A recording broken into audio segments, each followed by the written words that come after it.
All parties on Nicholson versus Shannon. Step forward, please. 31-year-old machinist Robert Nicholson claims former live-in lover, 27-year-old Michelle Shannon, owes him for rent after they split. Order. All rise.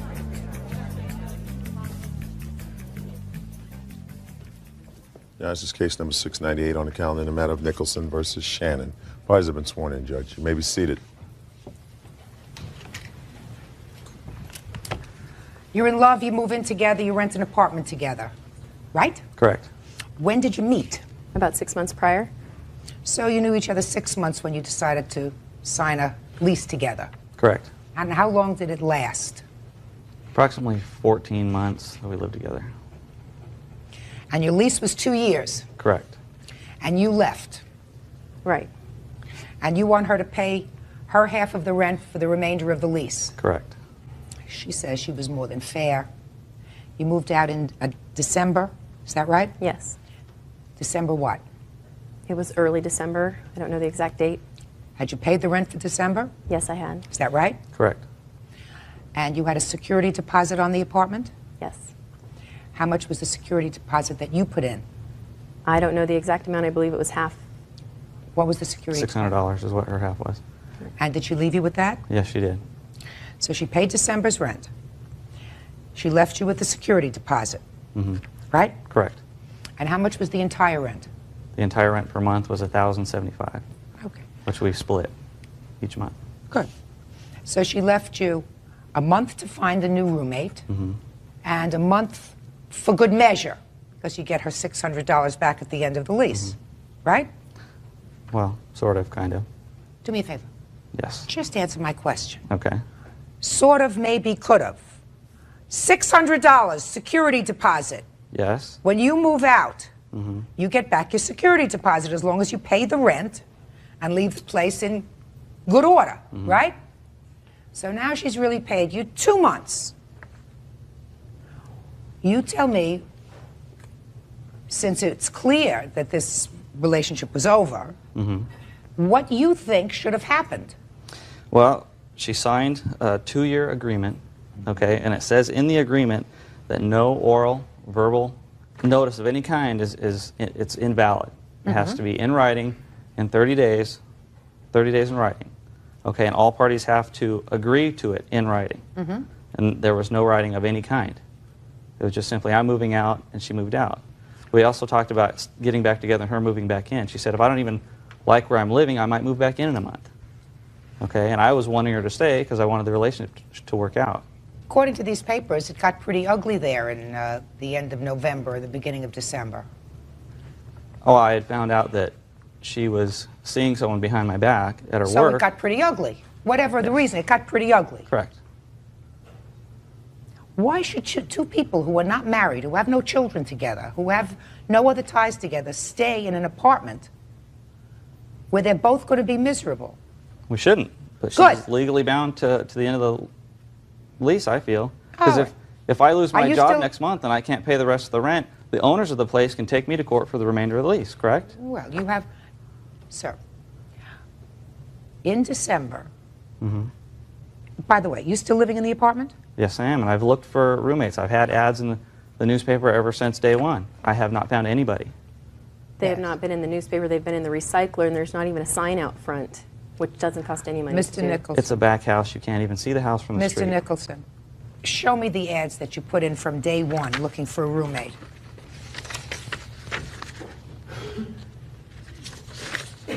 These here are highlighted ads in the recycler. The reason why I did not put them in the newspaper, because just for 1 day it was $45, for 2 days it was $65, and for 3 days it was $72, and at which time I also had told her at one point that I only had $40 to get me through 2 weeks. Couldn't even afford it. You indicate here that you offered to help him put ads in the paper, is that right? I did. When did you tell him that? It was not that long ago. When he said that he wanted to sue me, and I didn't understand why, because I thought that I had done my part. I went over, met with him, trying to find out why he was going to sue me. And I said at that time, you know, I would pay for ads in the local newspaper, and, you know, if I needed to, I was just trying to figure out what my part was. So what did he say to you when you offered? He said no.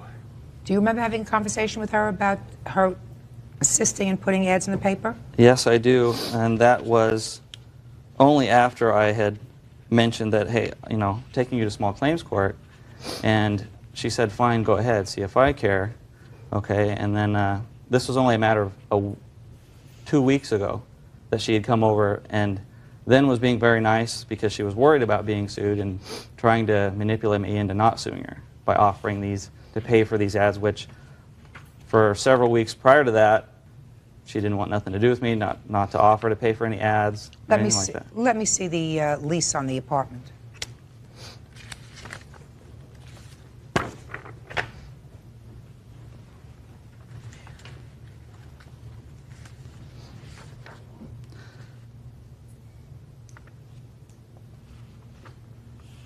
How large an apartment is this?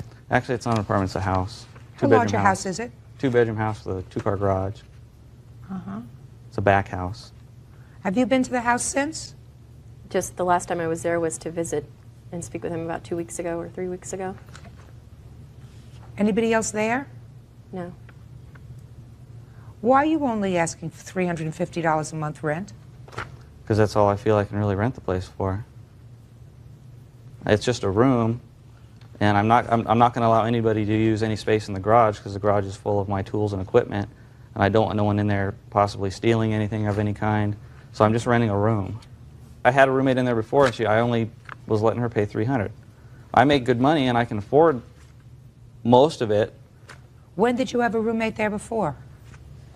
She had lived with me at an apartment prior for 2 years, and she was in our place together with us for maybe 4 or 5, 6 months at the most. You mean when you were living together? Correct. So how much rent were you each paying? I was still paying the $540, my portion, because I didn't want to get used to relying on someone else paying an additional portion of the rent. Is that right? Yeah, we were splitting half the rent. Yeah. Okay, but I didn't get any utilities of any kind from her because of the other roommate. Yeah, because of Melissa. What utilities?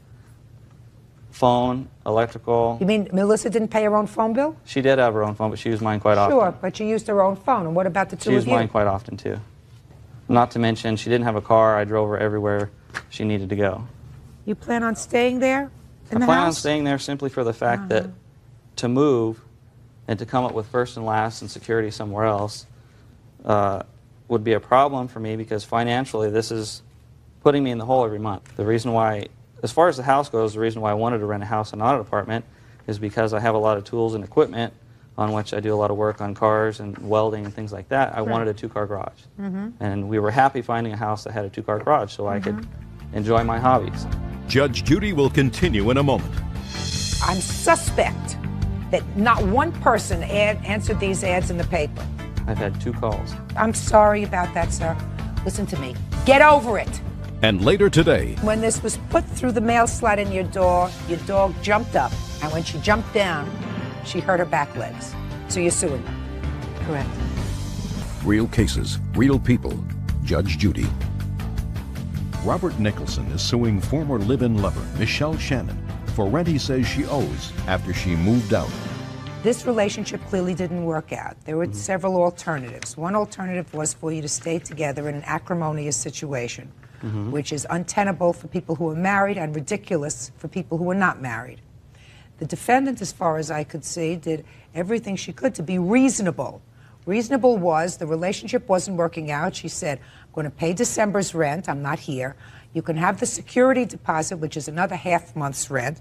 I'm being very fair with you. We shouldn't be together. Either make other arrangements for another roommate or tell the landlord that you're going to give the landlord 3 months to find a new tenant, but that you have to leave. You chose not to do that. I did put my ads in the paper. Sir, I can't tell, and quite frankly, I'm suspect that you did not find somebody, that not one person answered these ads in the paper. I've had 2 calls. For a house for $350 a month. I've had 2 calls. Well, I don't know what you said to them, and I don't know whether you're as angry with her, whether you're so angry with her and irritated with her that you say, I'm not going to try to mitigate the damages, but clearly you like staying in that house. You Yes, I just do. told me you can afford to stay in that house. No, I cannot, by myself. Well, if you can't afford to stay in the house, sir, then what I absolutely advise you to do is to let the landlord know that you have to move out. You still have her half of the security deposit, which would amount to 1 month's rent. I am going to give you 1/2 of another month's rent of hers, or $500. You find somebody else to live with, or let your landlord know that they have 3 months grace to do that, and you would each pay for half of that. And if they take me to court for the remainder of the lease? I'm sorry about that, sir. Listen to me. Get over it. I'm over it. Judgment for the plaintiff in the amount of $500. That's all. Parties are excused. You may step out. Thanks for nothing. She's undedicated and undevoted and doesn't know what loyalty is, and she was cheating on me, seeing someone at her work. I didn't want to be with him anymore. And I did not cheat on him. I would just like to say that. And now the next case. All parties on Hennigan versus Clifford. Step forward, please. Real estate agent Betty Hennigan says Irene Clifford caused her toy fox terrier, Speckles, to be injured.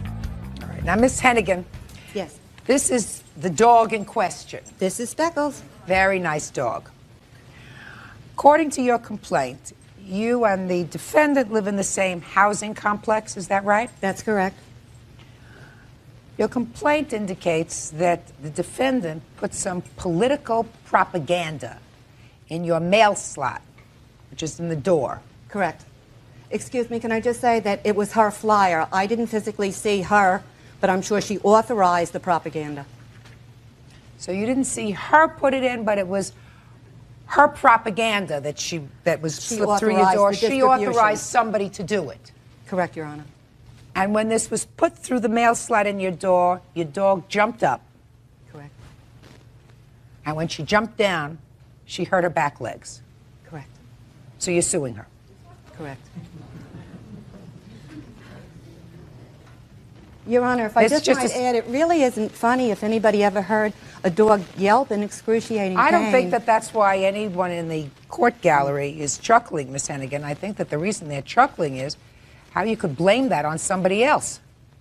Well, the reason I blamed it on somebody else is that would be the same as somebody violating my privacy, that mail slot is to be used only by U.S. postal employees, and I do have a statement and an investigation that's going on by the postal authorities because not anybody is supposed to be able to go into your mailbox. Miss Clifford, Yes. you don't look like a terrorist. No, I'm not. So I'd like to know what kind of political propaganda this was that was slipped through her door. Well, it was one sheet of paper. This happened on February 2nd. We were having voting on February 4th. And Voting Ms. for what? To elect, well, really to remove 2 dissident directors from the board of directors and to elect 2 new directors. Now, Ms. Hennigan moved in late in March, I understand, and she joined up with the dissident group, which is about 20 or 30 people. So Excuse me. I have here a list of 26 things that went through her door Just show me that the one. weren't invasion of privacy. Just a second. I'm not worried about invasion. Just show me, please, what the document is that you're complaining of, Miss Hennigan, if you still have This it. document actually has my little dog's teeth right in the top of it. All right, let me see this. Let me see this. Judge Judy continues in a moment. You have not taught your dog to read, is that right? That's- Dog doesn't read. No, but the dog does not have to have mail delivered at 20 to 8 at night. And your dog knows how to tell the time? Closed captioning sponsored in part by Real Cases, Real People, Judge Judy. Betty Hennigan claims neighbor Irene Clifford caused injury to her fox terrier, Speckles. All right. So this isn't clearly not a terrorist propaganda. This says, warning to all members from Irene Clifford. That's you. Right. And then it encourages you, the people, to come and vote Correct. at the next meeting of the cooperative board. Correct. Or Members. to elect new members, etc. Ms. Hennigan, I'm going to let you finish telling me about why you think. First of all, I'm going to ask Ms. Clifford, did you actually put this through her door, or did somebody else? No, I didn't. I have a map here. I was in my unit here, and this is the unit where it was delivered. But Irene, you A half authorized a block somebody. away. Ms. Hennigan, don't speak to her. I'm sorry. You did not personally deliver No, this. I did not. But this came from you and you gave it to other members of the board to deliver? They weren't on the board yet. Okay, but you gave it to other members and everybody Members. put it through the mail slots. Right, Is which that right? we've done for 26 years before she moved in. All right, so if you want to notify somebody of a meeting, Right. you want to notify someone that the water is going to be shut off, Right. or that the electricity is going to be shut off, what you do is you take a flyer and you put it through the mail. In the townhouses, in the garden apartments, they tack them to our door because we don't have the openings. We have a main one for 17 units. Okay, but in the houses, this lady has it through her door. Right. Okay. Why you have your hand up? Well, because when they announce when the meetings are going to take place, they do put a flyer. It's on a fence before it goes into a grassed-in area, and there's also a bulletin board near the on-site manager's office. And when we want to find out when there are going to be meetings held, we have to look there. It is not a common practice. There's postings for the meetings. Ms. Hennigan, listen to me very carefully. Yes. How long have you been living there? I've been living there since August. Okay. And you have your mail delivered there? Yes, I do. And the mail is delivered through the door slot? Correct. And the mailman delivers the mail there, other than holidays, 6 days a week? Correct. You have not taught your dog to read, is that right? That's correct. So the dog cannot differentiate whether there is political propaganda or a piece of mail coming through your door slot, is that right? No, the Is that dog right? doesn't. Dog doesn't read. No, but the dog does not have to have mail delivered at 20 to 8 at night. I actually truly introduced my dog to our mail person. It's a mail lady, and she does know the dog, and she exercises a little bit of concern, of caution. She doesn't want to be hurt in the mail slot, nor did I want my little dog hurt. This was 20 at 8 at night, Your Honor. It wasn't during a normal time of day when the U.S. Postal would be delivering mail. And your dog knows how to tell the time? No, but the dog does know when it's dark out. Ms. Hennigan, it could be dark out when it's dark in the morning because it's raining and that's when the postman delivers. You were irritated because this came through your door and because your dog was injured. But that doesn't mean she's responsible because she happens to be the author of this piece of paper. You're being ridiculous, madam. You're being ridiculous. Judge Judy will continue in a moment.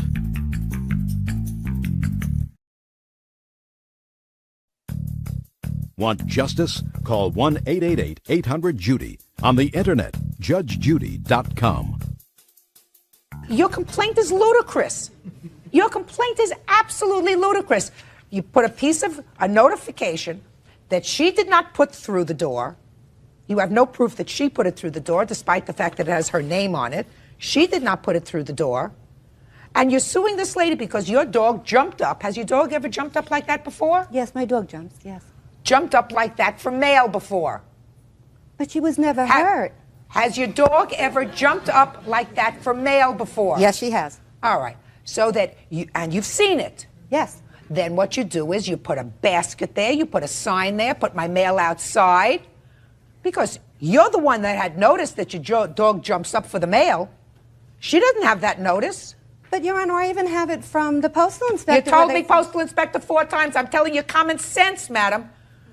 Common sense. She's not responsible for this. Don't be ridiculous. And I'm going to tell you something else. If you live in a cooperative apartment or if you live in a condominium where everybody is supposed to get along, to start this kind of difficulty over nonsense is not a good way to start being a good neighbor. Your case is dismissed, that's all. Your Parties Honor, are excuse me. excused. You may step out. Judge Judy will continue in a moment.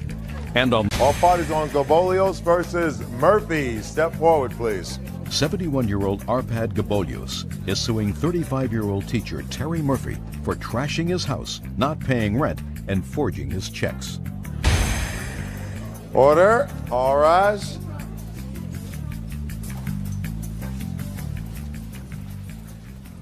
Now, this is case number 659 on the calendar in the matter of Gobolios versus Murphy. Parties have been sworn in, Judge. You may be seated. Mr. Gobolios, Yes, you own a home here in California? Yes, I do. And according to your complaint, you also live part of the year in Hungary. Yes, I do. And it's been your practice to rent your home during the period of time that you're there. Exactly, Your Honor.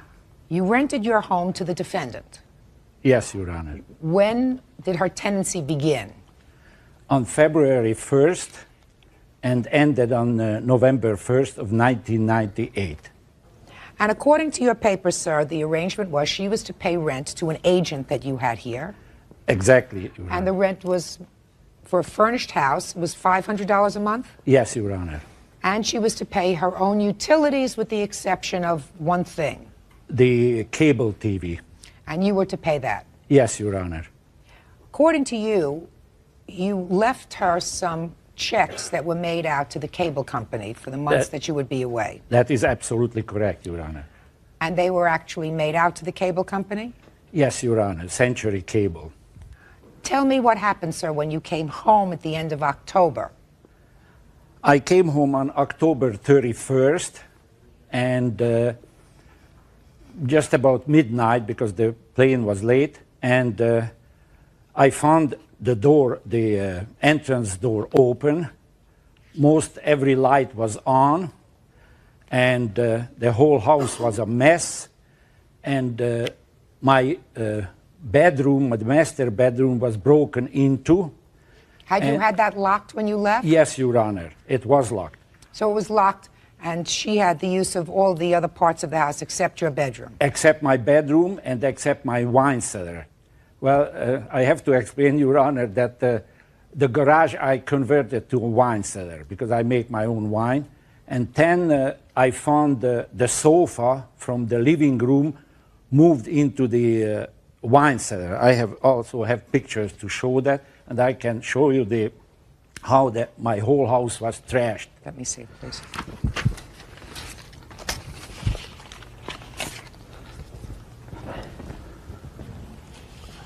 On one of those pictures, you can see the barrels, the wine barrels, and the sofa in front. Is this the way you found the outside of the house, sir, with all these papers and garbage? No, it was a couple days later, Your Honor. What do you mean a couple of days later? Well, because she left a few things behind, and I asked her to come and get it, but she didn't get it right away, and came back 2 days later or something, and then she trashed the sidewalk, as you see at the front. You say that she didn't pay you rent. During what period of time didn't she pay you rent, sir? She didn't pay the last month rent of October. Did you pay him the last month's rent? I paid the rent. I do not know what happened to it. Show me, you paid by check. The check never went through. So that you didn't pay him. Take a look at this garbage on the front of his house. Tell me how that happened.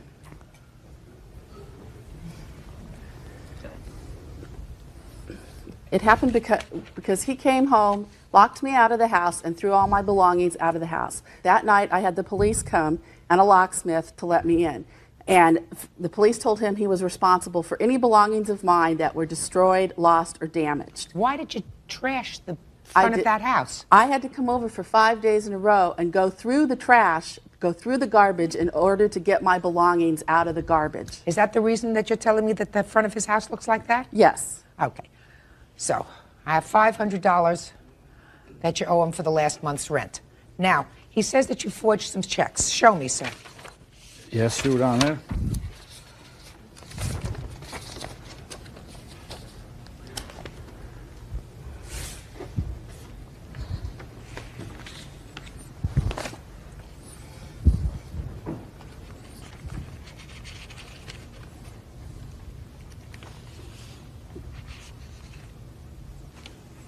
Show these to the defendant.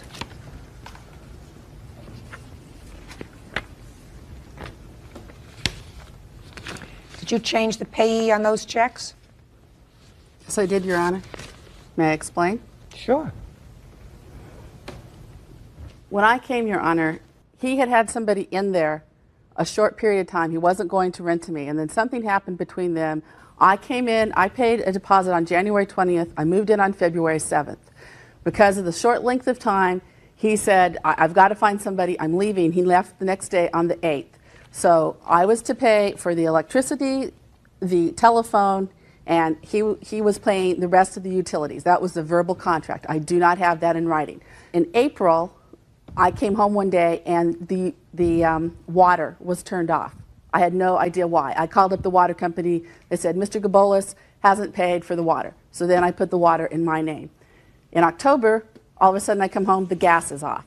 If I was to put them in my name, or if it was to be changed, he didn't stop them. I was unaware that they were supposed to be in my name. So I took the checks that he had given for the cable, and I paid the bills that I thought he was supposed to be paying. You can't do that. You can't do that. That's forgery. Judge Judy will continue in a moment. I'm talking to you, madam, about calling your bank and saying, check number 467, put a stop payment on it immediately because it's lost. That's what normal people who are articulate do. Anybody who knows how to forge checks knows how to do that. Real cases, real people. Judge Judy. Arpad Gabolios claims Terry Murphy trashed his house, didn't pay rent, and forged his name on his checks. Terry is countersuing for her security deposit. He gave you checks made out to a cable company, and you changed it to Southern California Edison, California Water. What's GTE? The telephone company. Telephone company, $285 in October. You were living there since February. He didn't have a phone bill for $285. Telephone. So you have an excuse for the telephone bill too? At that point, I was tired of being harassed and having things turned off and having people come into my house without my permission. And yes, I got angry, and it wasn't the correct thing to do. It sure wasn't. $285 for the phone, $72 for water, and $139.47 for Con Edison in October. Your Honor, may I read part of the agreement which she signed? Yes. The rent is $500 a month plus $500 security deposit. The $500 rent is payable at the first Friday of every month to Tom Biscorny, a neighbor and friend of Arpad Gabolios. During the above-mentioned 9 months, lesser will be in Hungary, and at that time, lessee will pay all utility bills, including gas, electric, and water bills. At the time that occurred, Your Honor, he was leaving the next day. He didn't want to write a new lease agreement, and it was all verbal. No, that's too bad. Just a second. Not finished yet. You also say that she stole some property from your house. Yes, Your Honor. What did she take? She stole a table from my den. I have some proofs here. This is she left the 4 chairs and the leaf, the middle of that, and it shows even the. Where's his table? I have no idea, Your Honor. I didn't take his table. Other people had access to that house and came into the house without my permission and without notifying me. And there were people he gave the keys to. Where did you go on October 31st when he came home? He came home, and I absolutely believe him, that the front door was open, that all the lights were on. Where had you gone that evening? I had gone, it was a 3-day weekend. I'd gone out for the weekend. I didn't know he was coming home. Just a second. So you went away from the weekend, you left the door unlocked. No, I didn't, Your Honor. And you left the door unlocked, and you left all the... Oh, he's telling me the truth. There's no question in my mind about that. What was the value of this table? About $700. Show me. You have to show me. Proof. I don't have the table, Your Honor. Well, you have a bill for it? Well, no, I do not, because I bought it a long time ago, some 20 years ago. Okay, 20 years ago, sir. It looks like a Formica table. Is that what it is? No, wood table. Wood. Wood table. As you can see it on a picture, Your Honor. Okay. Doesn't look like a very expensive table, sir. But whether she took it herself or whether because of her negligence it was taken by somebody else, she's responsible for it. I've given you $300 for the table, sir. I want to tell you something. I find this business with forgery of checks very serious business, Miss Murphy. Very serious. You're just lucky he decided not to prosecute you. He could have.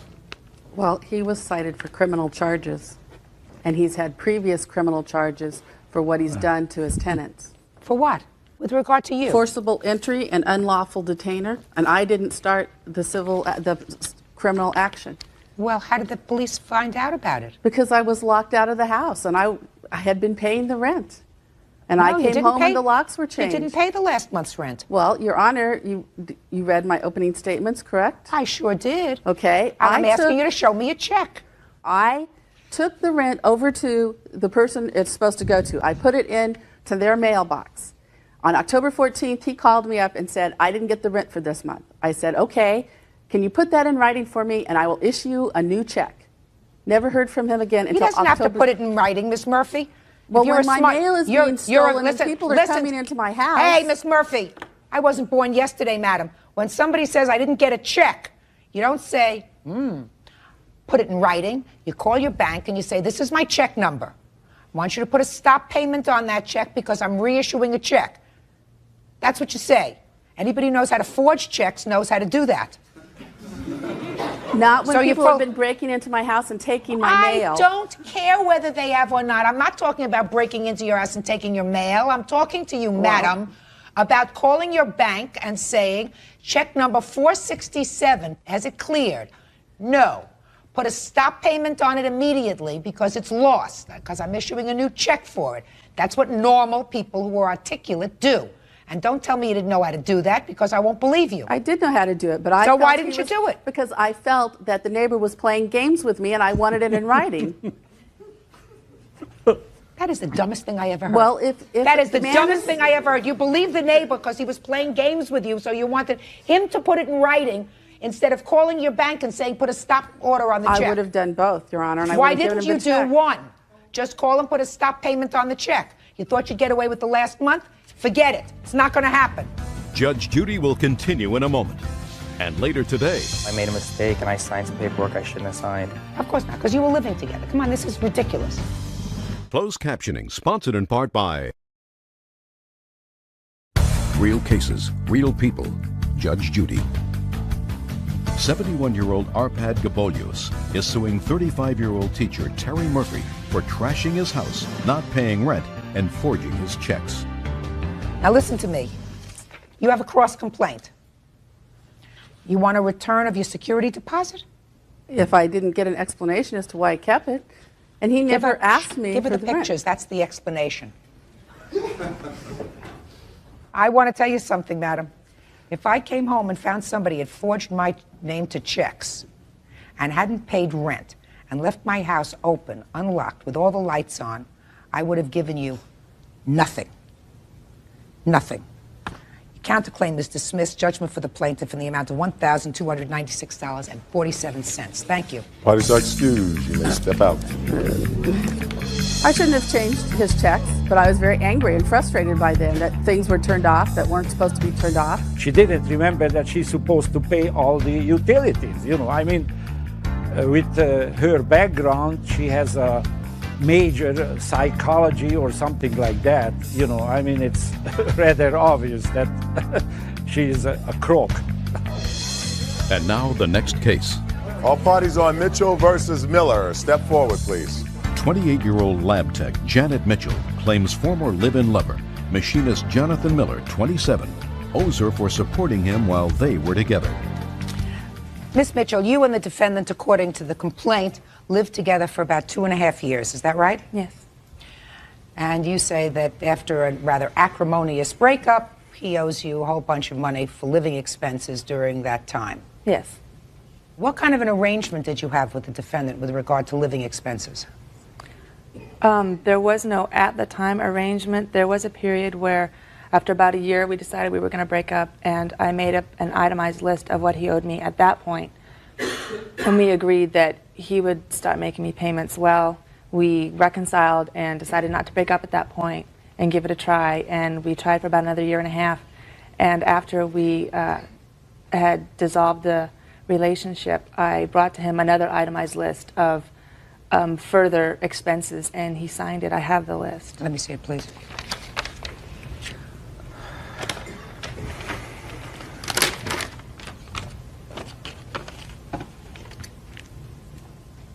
Did you sign this, sir? Yes, I did, Your Honor. So then what are you doing here? I don't agree with the amounts. The reasons I had signed that at the time being was I was trying to reconcile with Janet at the time, and I thought that maybe that would help out, so I made a mistake and I signed some paperwork I shouldn't have signed. But quite frankly, when I read your papers, and Miss Mitchell indicated in her papers that while you were together, you turned over your paycheck to her. Yes, Is that ma'am. right? Yes, ma'am. And she paid the bills. Yes, ma'am. And you agree that he gave his paychecks to you. He did, but the expenses on that were above and beyond what was just normally paid for by the bills, which was electricity, rent, different things like that. The others were vacations for his children and his wife, ex-wife. 2 months without pay. Yes. What does that mean? I was unemployed for about a month and a half, 2 months. Yeah. I was working, but it was as a salesman, so there wasn't income coming in. So. Well, when this happened, when you were not working, did you have a discussion with each other about what was going to happen with this money? No, we did not, due to my hours at the time period, Your Honor. No, what I'm asking you is, at the time that you were out of work, did you discuss with him, well, you're out of work at this time, but I will cover the expenses, but you owe me what you would ordinarily be earning, so that when you get a job, you'll have to recoup this amount as well as another amount. Did you indicate that to him? No, I didn't, but... Of course not. Of course not, because you were living together. Come on, this is ridiculous. Judge Judy will continue in a moment.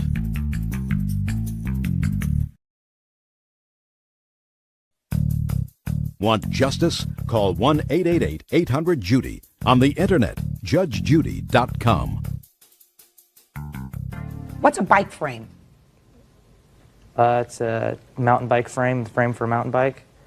It's just the body without the tires, gears, derailleurs. Well, how did you get it?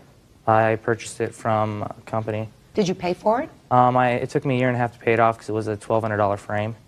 So I was paying on it monthly. And then I did receive a payment from Janet. She did give me a couple $100 to put down on the bike when I was buying it. Was it a loan or was it a gift? It was never stated either way. Is that right? Yes, it was. No, it was stated that it was a loan. And what's the plane ticket for your kids, and I assume that this is your ex-wife? Now it is, yes. About 2.5 years ago, I'd say, while Janet and I were living together, we had my daughter and my son and my ex-wife fly out for vacation so I could see my kids because it would be cheaper than us flying out there. And so we had my ex-wife and kids come out and visit us, and Janet did put that on her credit card. Let me see the bills. I don't have them. The only thing I had was that signed itemization that he gave me. You don't have any bills? No, I don't. I don't have... I didn't think that I would be needing to save those receipts or anything like that. Miss Mitchell, clearly you had the bills, madam. Clearly you had the bills when, and all the amounts, when you made out this list. I mean, you have 2 nights with kids at a hotel, $32. Where did you get that figure from? That was how much it was. Well, where did you, what I'm asking you is From where my did, memory. From my memory. From your memory? A lot of that stuff was done guesstimate by memory because I knew that it was $32 a night, and I didn't have the receipts, but I remembered that it was $32 a night. I'm dismissing your case, that's all. Parties are excused. You may step out. Judge Judy will continue in a moment. And on the All parties on Freeman versus Sharaf. Step forward, please. 39-year-old mechanic Charles Freeman claims Abe Sheriff's 16-year-old son, Sammy Sheriff, dropped Charles' 8-year-old son, Taylor, on his head, resulting in 22 stitches. Order. All rise. Yeah, this is case number 678 on the calendar in the matter of Freeman versus Sharaf. Parties have been sworn in, Judge. You may be seated. Folks, have seats, please. Mr. Freeman, this must be Taylor, is that right? Yes, And Mrs. Sharaf, this must be Sam. that's right. These 2 young men were friends. How old is Sam? He's 16. And were the families friendly? I would say yes. According to your complaint, Mr. Freeman, Sam was playing with your son, and your son was injured. Yes. Were you present? No, I wasn't. Who was present? My wife, Is she here? she's right here. Perfect. And, of course, Taylor and my son, Vance. All right. Now, Ms. Freeman, why don't you explain to me exactly how your son was injured? Did you see it? Yes, I did, Your The Honor. whole thing? Yes. Okay, so why don't you start from the beginning? We had just returned from the bike shop, and we parked on the street. We had to walk approximately half a block to our home. And I was just locking up the truck when I turned around and noticed Sam tossing my son in the air over a rough pavement. And I noticed that was a very dangerous act. So before I could get to him, I was crossing the street. The accident had already occurred. My son was dropped approximately 3 to 4 feet from Sam's shoulders. When you say he was tossing him up in the air, had he been on his shoulders? No, it was more like a fireman's carry. Show me. Like this. So he had him over one shoulder. That's the way he was walking with him. They had already stopped and he had tossed him up like this and was twirling him around. Mm-hmm. And you were right behind them. They were already across the street. I was locking the truck. You saw it. You can't be locking the truck and seeing them at the same time, Miss Freeman. So what I'm asking you is, you saw him enough to see him throwing him over one shoulder, throwing him over another shoulder, and my question to you is, did you say, put him down right now? I started to run across the street. I couldn't get to it in time. Miss Freeman, if I saw somebody engaging in conduct that I thought was dangerous with my child, and I was just across the street, I would scream, put him down. I yelled. You just told me that you didn't yell. You just told me that you started to run across the street. Yelling, I'm sorry. No, Miss Freeman, you didn't. Come on. You didn't. You weren't there, right? I wasn't there. But he was there. Right? Mm-hmm. Come on up here, Sam. Tell me what happened, Sam. Well, we came back from the bike shop and we were walking. We all got out of the truck. Donna was locking up the truck. And we were walking and I picked Taylor up and I had him like on my shoulder. And well, I go to put him down and he just like, he was like, his head was right here and I went like that to put him down and he hit his head on the ground. How long have you and Taylor been friends? I've known Vance since 4th grade. So it's you and Vance who are friends? Yeah. Step up here, Vance. Friends? Yes. And you were walking with them when you saw Sam pick up Taylor? I didn't see him, but I turned around. I was walking, and I turned around, and Taylor was on the ground. I heard a hit on the ground. So you didn't see it? No, I walked past him as he picked him up. Okay. Now you can sit down. All right, Taylor. How are you? Good. How old are you? 8 and a half. 8 and a half. And how old were you when this happened? 8. You remember what happened that day? Yeah. Yes. Yes. Why don't you tell me what happened? We just got back from the bike shop. We just got out of the truck, and he put me on his shoulders, and he dropped me, and I got up and I said, "Why'd you do that for?" Then he picked me up and went to the house and he put me on the couch. And then my mom called 911. Then they came and then they took me to the hospital. And you had played that way with him before? Where he picked you up and put you over his shoulders? Yes. Where had you played like that before? By our driveway. And when you played like that before, was your mom home? Yes. Did you ever tell your mom that you didn't want Sam to do that? No. Because you were having a good time? Mm-hmm. Hmm? Yes. Was your mom ever outside when she saw? When you No. were playing like that? So she was in the house? Yes. Okay. You're a nice boy. Thank you. And you learn fast. See how good you are? Yes, no, right? Very nice. Okay, so your lawsuit, Mr. and Mrs. Freeman, is for medical bills. Yes. When I read your papers, this seemed like a very unfortunate situation because these two boys used to be friends. And I don't know why they're not friends anymore. They're still friends, but they're not able to play at each other's houses. Why? Sam's more than welcome to be at our home, but unfortunately Vance was told he can no longer go over there. Why? I'm not sure, Your Honor. Why is that? Your Honor, because I was afraid from the liability about it. So I did speak to my son not to go there, and I told him in the meantime, I don't like to see Vance in our house. There are several theories under which you are not entitled to recoup from this young man and his family your medical expenses.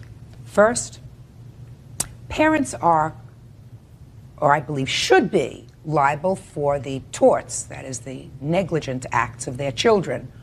In this situation, you were aware, or should have been aware, that this is the way your 8-year-old child played. Now, you may say that you didn't see it, but as a parent, you have the responsibility to see it because you have the responsibility to supervise at all times your child who was 8 years old. Then he would have been on notice. Don't pick him up, don't throw him over your shoulder. Can I say one thing? Your Sure. Honor?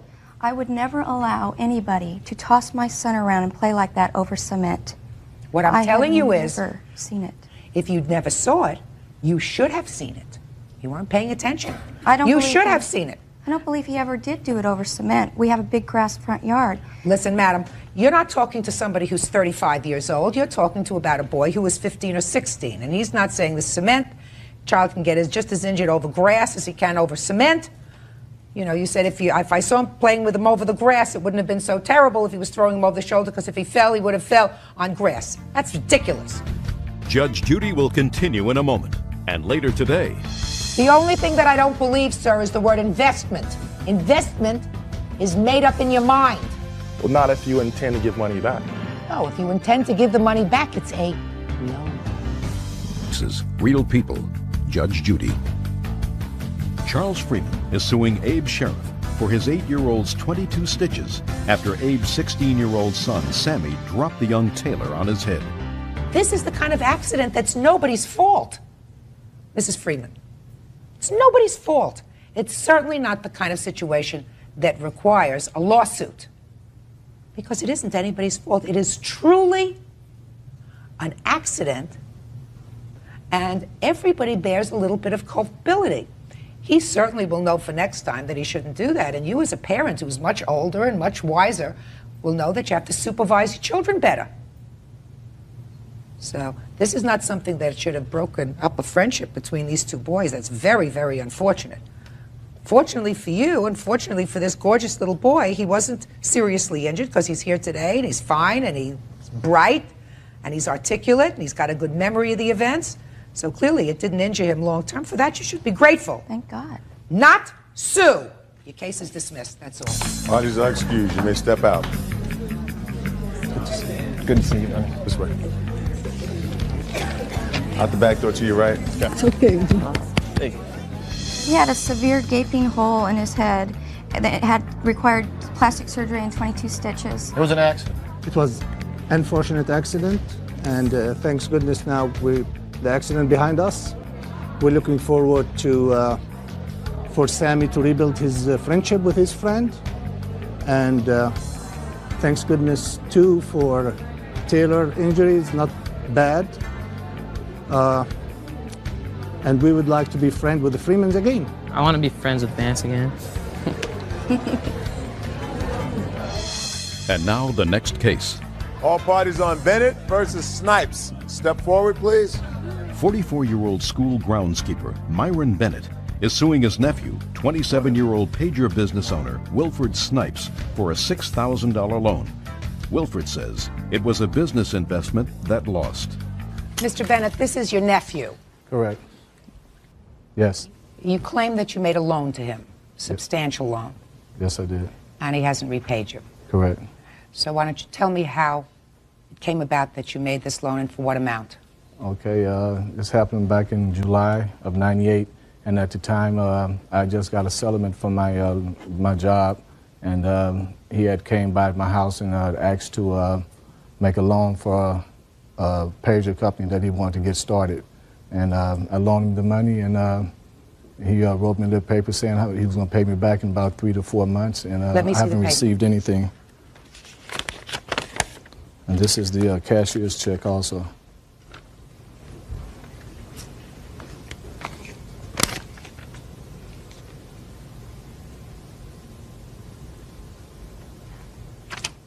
about this pager business of yours. Okay, what I have, I have a pager business, and Look at me. What I have, the pager company, and what I did, I offered him if you would like to make an investment in the company to increase my profit. And I told him with that matter that he would be able to receive like checks every month after the business grow. I never heard anything like that, Your Honor. Things change every day. Prices fluctuate on the pager company, on pages itself. So what I had bought, Motorola came out with another mark and just Mr. dominated Snipes, that. you're doing a lot of double talk for me, sir. Basically, Your Honor, first of all, I would have, if I would have went into business with him, I would have signed an agreement for me to be on the company also. Nothing like that never happened. And the only reason why I loaned him the money was because it's my favorite nephew, and I believe what he told me at the time that I gave it to him, they would have it back to me. And I asked for it over and over again. We had an argument on the phone. He cursorily, I can't use the words that he used toward me on the phone, saying that I get it whenever he get it, and I just would have to wait. And the only thing I got from him is that I get a free pager service from him, which basically only $8 a month, if you want to call that payments, You don't have that many years. Exactly. Judge Judy continues in a moment. No. Look in my eyes, sir. Stop shifting from foot to foot and look in my eyes. Closed captioning sponsored in part by Real Cases, Real People, Judge Judy. Myron Bennett claims his nephew, Wilfred Snipes, owes him for a loan. Wilfred says it was a misunderstanding. It was a business investment. All right, I read your defense, sir. Convince me that this was a business investment. Well, only way I can convince you look here. Is by telling you on what You went to his house. Right. Start with, I went to his house. Okay, I went to my uncle's house, and I knew he was coming with some money, so I asked him, could he give me some money, and basically in order what I need to do with it. It was to increase my profit in order to kind of like help him as well as help myself on expanding my business more as I would like to. Convince me it was a business. Well, that's what it is, I have a pager company. Well, I know you have a pager company. Right. Convince me that your uncle went in as an investor in your business, other than in your own mind. I can't convince you no other way about just a verbal agreement, basically. That Well, I didn't hear a verbal agreement. I heard you went there, you asked him to give you the money because you wanted to increase your business. The only other proof I got is my brother right here, my brother Derek Snipes, which can say that he was there with me when I said it myself. Oh, well, step up here. You were there. Was he there with him? Yes, he was. Let's hear. You're the brother. Yes, I was there. Basically, he did. He told him that it's an investment. You will get your money back on top of more money. And they basically had a verbal agreement. Tell me the conversation, if you remember it. I do. My brother came up. We all came there together, and he told him, I'm opening a business. He said, okay, what do you want to do? He said, I do need some money to help things get started. I'll get it back to you. Would you like to put an investment in it? My uncle said, yeah. The only thing that I don't believe, sir, is the word investment. That's the only thing I don't believe. I believe he came to you, I have a business, right. I need some money. Right. That I believe. Investment is made up in your mind. Well, not if you intend to give money back. No, if you intend to give the money back, it's a loan. It's a loan. But as an investment, when you invest in something, you expect your money back. He was investing in your brother's word that he would repay him the money. Right, and he will. He just didn't pay him fast enough. $8 a month, free pager service since July isn't exactly payment back. Do you work? I work for my brother's company, actually. How many other people work for the company? There's two more. There's a secretary and there's another person that charges. Well, you get paid, don't you? Sometimes when it's going good. You get paid. And who's the secretary? Another friend of the family, and she gets paid. And she gets paid. Right. Right. And who else is there? The guy that does the crystals on the pager. And does that guy get paid? Yes. Why didn't he get paid? He will. We just wait and let it grow. It takes time for a company to grow. No. That's if He's in business with you. Now, let me tell you what happened. Look in my eyes, sir. Stop shifting from foot to foot and look in my eyes. Judge Judy will continue in a moment.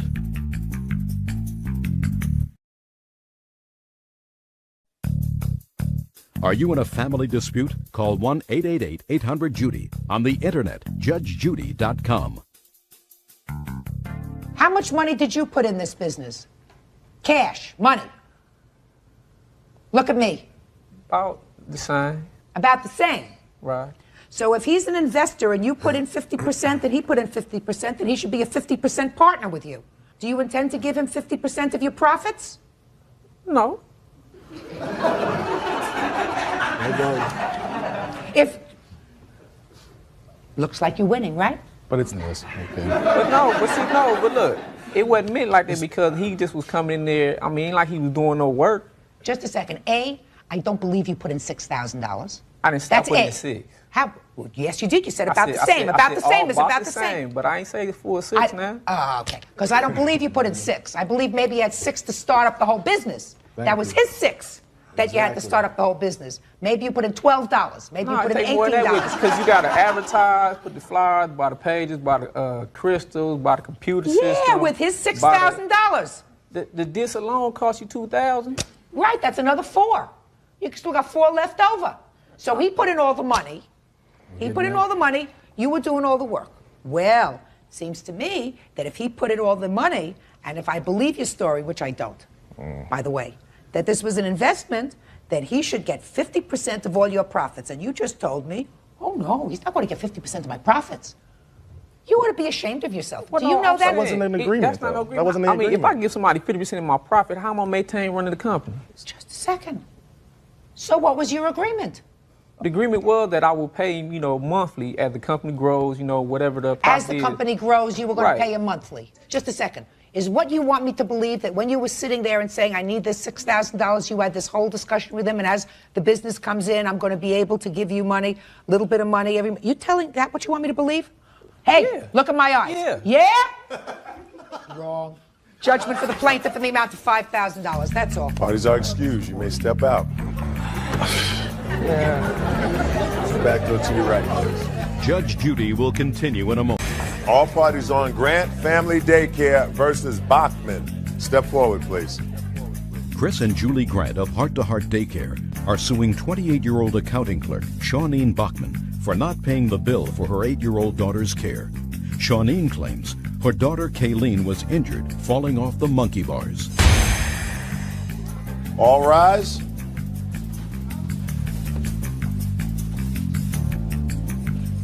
Now, this is case number 656 on the calendar in the matter of Grant Family Daycare versus Bachman. Parties have been sworn in. Judge, you may be seated. Ladies, have seats, please. Miss Grant, you run an after-school program or a daycare center? Yes, I do. You're suing for a relatively small amount of money, $139. And that $139 is because the defendant withdrew her daughter from your program. Yes. And failed to give you 2 weeks' notice. Correct. Okay, so it's not that she had the service, it's just that in violation of the contract, she withdrew the child without giving you an appropriate amount of time to get somebody to fill her spot. Correct. And Ms. Bachman, you say there was very good reason for that. Yes, there was. So I'd like to hear that. On December 21st, I went to pick my daughter up, and I signed her out, and that was it. They said goodbye, and so my daughter Karein kept saying her wrist had hurt. So I looked at it, and it was swollen, and then on her left hand, there was dried up blood. So then I told my daughter if it still hurt, I would take her to the doctors. I didn't think it was that important because no one told me that she was hurt when I picked her up. Well, did she tell you she was hurt? She did, but I didn't think it was that major because I wasn't aware of it when I picked her up. So I looked at it and, it was a little swollen. And so then the next day I asked Julie what had happened. She told me what happened. What did she tell you? That she wasn't there. One of her daycare assistants was there, and they took care of her, and they put ice on her wrist. Tell me what happened. Karein, you want to tell me what happened at the daycare center with her little girl? Yes. On the day in question, the 21st, she was on the A bars. that we What? have in my backyard. I have pictures to show what the A-bars look like. Here you go. And apparently she fell on off of the A-bars where the little boy is in the picture, and came to the daycare people, the two helpers that I have, Miss Esther and Miss Marissa, and told her that she had hurt her arm, and they asked her if she needed ice. She wasn't crying, to my knowledge, and so they brought her in and gave her ice, and she was there for about approximately 10 or 15 minutes. At that time, she ran back out to play and proceeded to do the same thing again. And they asked the second time if she wanted to have the ice on her, and she declined the second time. Go ahead. When I got home that day, the helpers told me what had happened, and in fact, Kayleen actually came to me and said, I hurt my arm, and I said, are you okay? And she said, yeah, I'm fine. And then she went back to play. Now, when her mom came that evening, I did tell her what went on. What did you tell her? I told her that she fell off of the bars, and that I'm really sorry that she did that. We put ice on it, that I happened to notice there was a little red spot in her arm. I said, but it went away right after that. I have 2 letters from my helpers who are currently right now watching my children as we speak. I can't accept letters from your helpers. What we do have the signed, the ouch slip essentially, which was indicating of the injury. You have a what? We call it an ouch slip, which is essentially an indication to the parent of what actually occurred during that And you day. gave that to the defendant? No, she did not. No, I did not. You did not? No. Why didn't you give it to her? Because apparently when she came the following day, there had been nothing written in my book to state. We keep a record of all of the injuries that happen in the daycare, and on that day in question, my helper forgot to write it down. But I assured her when she came that second day that I would have her write it down, and she would have an ouch slip when she came back. And as a result of that, you withdrew your child from the school? I mean, there's been more than one incident. Yes, that's why I took her out. One of the reasons. But it was immediately after this that you took her out. Is that correct? Yes. Okay. Now what I'd like to see is this book that you have. Sure. You're licensed by the state? Yes, I am. Which state? The state of California. And how many children are you allowed to have in your facility? I'm allowed to have 14 children. And this is in your private house, My is that private right? home. How many children did you have the day she was injured? Maybe 8 to 10. And you say you had 2 helpers there? Yes, I did. What is the background of these 2 helpers? They are a mother who has an associate arts degree in early childhood education, and at the time a 17-year-old helper who's a senior in high school. Where were you? I was out picking up food for the daycare. Are you allowed to be off the premises? Yes, I am, as long as I have 2 helpers that are qualified by the state to be there. 17-year-old is qualified by the state? I don't see how a 17-year-old can be qualified by the state. She has fingerprints that are sent to the state. Yes, I don't have evidence that she's left. You mean she doesn't have to have any training? All she has to do is be fingerprinted? Fingerprinted and a child abuse index card put on her, sent to the state of Department of Justice in Sacramento. Are you telling me that in order to care for children, all you need to be is not a convicted felon? Correct. That sounds outrageous to me. It would seem to me that you have, if you were smart, a higher responsibility. And that higher responsibility is to hire somebody, if you're not going to be there, that's older than 17 years old, if you're going to have 10 children that they're going to have to monitor. Your Honor, my other helper is 28 or 29 years old, and she's a mom, and she's the one with the associate arts degree. She has an associate's degree. I mean, she's been to college for 2 years. Yes. That, Judge, generally is the qualifications that we find that most providers have in the industry. That doesn't make it right. Judge Judy continues in a moment. And later today, I think you're pretty slick. He was Because there- nobody gives this kind of a note when somebody makes them a present. I Unless you have a understand. good story that you'd like to concoct for me as to why you gave him this note? It was to pay back the money. Right. Now you got it. Judge Judy. Chris and Julie Grant of Heart to Heart Daycare are suing Shawneen Bachman for not paying for her 8-year-old daughter's care. Shawneen claims her daughter Kayleen was injured while under their supervision. I'm going to quote some of the things you said to me in your testimony, Ms. Grant. You said that one of your helpers, how old are you? 8. Asked the 8-year-old if she wanted ice. The 8-year-old said no, so she didn't give her anything the second time she was injured.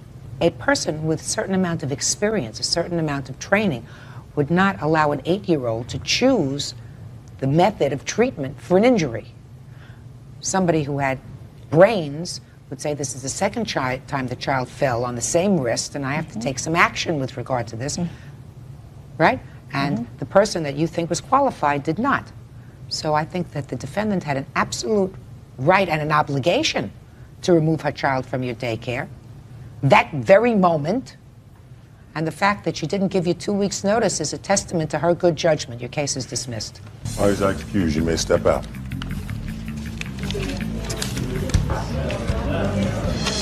I'm just very frustrated, that's all. Seems the daycare people can't get a break, and they don't get paid very well either. I was going down a ladder, and when I was going down, my hand had slipped, and there was a ditch right where I fell, and my hand was stuck there like this for about a minute or 2. And now the next case. All parties on Bauer versus Bauer. Step forward, please. 45-year-old toolmaker Joseph Bauer is suing his ex-wife, 35-year-old veterinarian assistant Brandy Bauer, for a car loan and rent. Brandy claims Joseph was abusive. Mr. Bauer, how long were you and the defendant married? 8 years, ma'am. When were you divorced? 1995 was when the divorce proceedings started. When were they concluded? 1997. It's your claim, sir, that sometime after you separated from your wife, you made a series of loans to her. Yes, ma'am. So tell me, when were these loans made and what were they for, sir? Well, my ex-wife and I separated, and she came to me and told me that she needed to have money for a car so that she could get a job. My main concern was that the welfare of my daughter, and without a... Who was the child living with at the time? At the time, she was living with Brandy. Okay. And she told me that she needed money for a car so she could secure a job. I told her that for me to do that, I would have to take out a share loan from my profit sharing at my work. And I had to have the money back. It was a loan. Any kind of early withdrawal would have caused me penalties both for an early withdrawal and for the tax purposes because it was a capital gain. She said, okay. She told me I could hold the pink slip on the car that she purchased as security on the loan. And so I made the payments real reasonable, $100 a month with no interest. I gave her the money, approximately $3,400. Within just a couple weeks, she came back to me and told me that she couldn't get a car for that much money. She needed another $1,000. I said, well, if you're going to do that, I want some kind of notarized paperwork saying that you have the loan with me so that we can get this above board.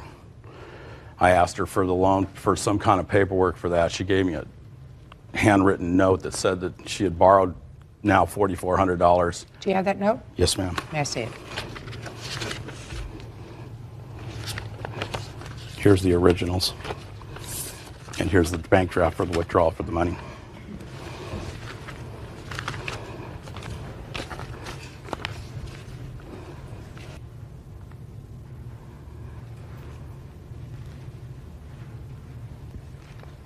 You took this note? She gave that to me. She would not give me a notarized copy of Just a second. Had you already given her the other $1,000 when she gave you this note? Yes, ma'am. And this was the only note she gave you? She wouldn't give me anything else besides that. Because... She says it's a gift of money. That's what it says. It says, I, Brandy Bauer, on this day, Friday, the 29th of September, 1995, in agreement with Joseph, this note will be exchanged to Joseph for a gift of money in the amount of $4,400. Ma'am, I wasn't present when she gave me that. No. But that's what she wrote. Yes, ma'am. And this shows that you took the money out on the 25th of you took out $1,000. $2,000. $2,000. But you only gave her $1,000 on that day. What'd you do with the other $1,000? I gave You took out $3,400. Yes, ma'am. And then she said she came back to you sometime later and said, I can't get a car for $3,400. I need another $1,000. Yes, ma'am. So I took out the $2,000. $2,000. Gave her $1,000 of that money. Yeah. And held on to $1,000 because I knew she was going to need to secure insurance and the registration for the car. I wanted the pink slip with my name on it. Okay. So out of this $2,000, you gave her $1,000. Yes, ma'am. So that's a total of $4,400. Yes, ma'am. And what else, sir? She came to me a couple weeks after that and told me that she was going to get evicted from her apartment. She needed $500 to keep herself from getting evicted. I was worried for the safety and welfare of my daughter. At that time, I decided to make a conscious decision to throw good money after bad and loan her another $500. And I never saw a dime from that day on. Judge Judy continues in a moment. He made you loans. He may have hoped that if he made you the series of loans, you would feel kindly towards him and take them back. Oh, yes, I know for a fact. So what? Closed captioning, sponsored in part by Real Cases, Real People, Judge Judy. Joseph Bauer claims his ex-wife, Brandy Bauer, still owes him for a car loan and rent. Okay, let's hear. Well, the point that he says that she was living with me is not true. She was living with Joe. The car was for my benefit to help me in my business. Why would he do that? He was trying to reconcile at that time because I had left in 1995. He was put in jail for spousal abuse. It was traumatic at that time. So he was put in jail for spousal abuse, but meanwhile your daughter was living with him, so there must have been a reason for that. I couldn't financially make the means for me to support her and myself. And so she was with him at that time. At a later time, she came back with me. Okay. He gave you $3,400 and he gave you an additional $1,000 because you didn't... That's not true. What's not true? He did not give me additional $1,000. Did you write this note? Yes, ma'am. This note says $4,400. Oh, you're right, you're right. Yes, I did get that money at that time for a car. So you got $3,400, you got an extra $1,000. Yes. And another $500 for an apartment. No, I lived at my own place. I paid for it to get in. Because he says that he gave you another $500 because you were going to be evicted from your apartment. That's not true. Is it not true, like the other $1,000 wasn't true? No, the $1,000 is. You mean, but you just remembered that? Yes. You want me to tell you something, Mrs. Bauer? I think you're pretty slick. And let me tell you why I think you're pretty slick. When somebody gives you a gift, which you're saying that these were gifts. I have never, in all of my experience, seen somebody write a note that says, in exchange for the gift, I'm giving you this piece of paper in exchange for your gift. So his story has a ring of truth to it, that he gave you this money, you were supposed to pay him back. When he said, please give me a notarized paper, or a piece of paper that says, I promise to pay you back, you already had the money in your possession. So what you gave him was this, and you said, there you go, I gotcha. Because nobody gives this kind of a note when somebody makes them a present. Do you understand? Unless you have a good story that you'd like to concoct for me as to why you gave him this note. He didn't have to take that note. He didn't have to take it. He wanted a note. At the time, he wanted a note. What did he want a note for? Try to think of something, Mrs. Bauer. What would he want the note for? Just to say, like a thank you note? Right. Like a thank you note? No. Well, what do you think this note was supposed to be for? I understand. It was to pay back the money. Right! Now you got it. Judge Judy continues in a moment.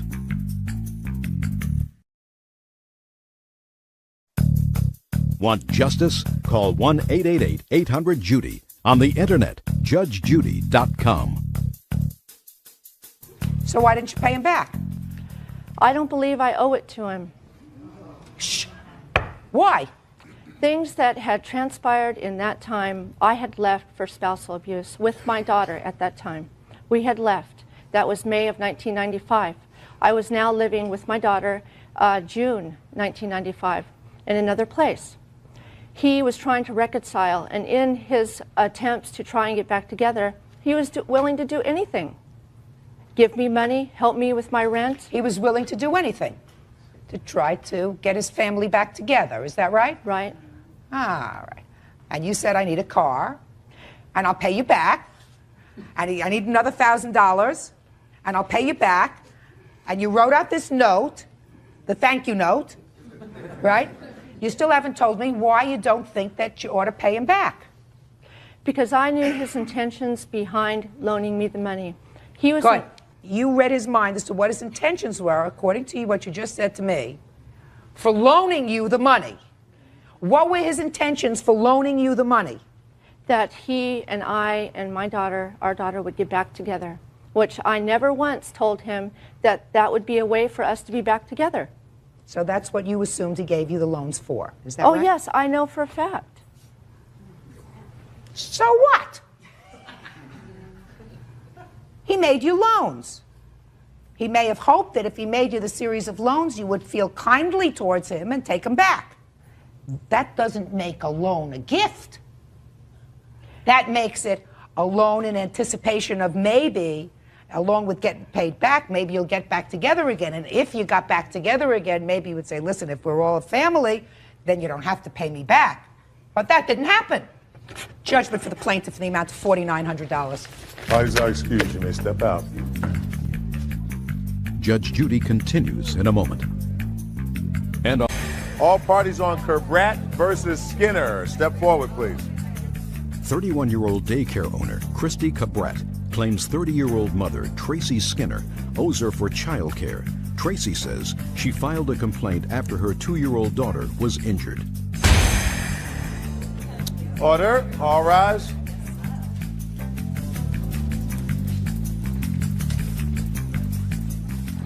Yeah, this is case number 626 on the calendar in the matter of Cabrat versus Skinner. Parties have been sworn in, Judge. You may be seated. Please have seats. Ms. Cabrat, you run some sort of a child daycare center.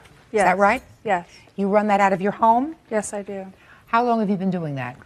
For about 2.5 years. And you are licensed by the county? By the state of California. Community care licensing. According to your complaint, you accepted Miss Skinner's daughter into your class. Yes. Is that right? Yes. When did you accept her into your class? 3/10/98. Is that correct, Miss Skinner? Approximately, yes. And how long did you stay in your class? Until February 2nd, 99. So she was there for a long time? Yes. You claim that the defendant owes you for child care. Correct. Okay. Your cross-complaint says that because your daughter was terminated by the plaintiff, you will cause certain distress, including the fact that you had to lose days from work. Yes. So that's your counterclaim. Yes. So why don't you tell me, since the child was with you for a year, what precipitated the problem?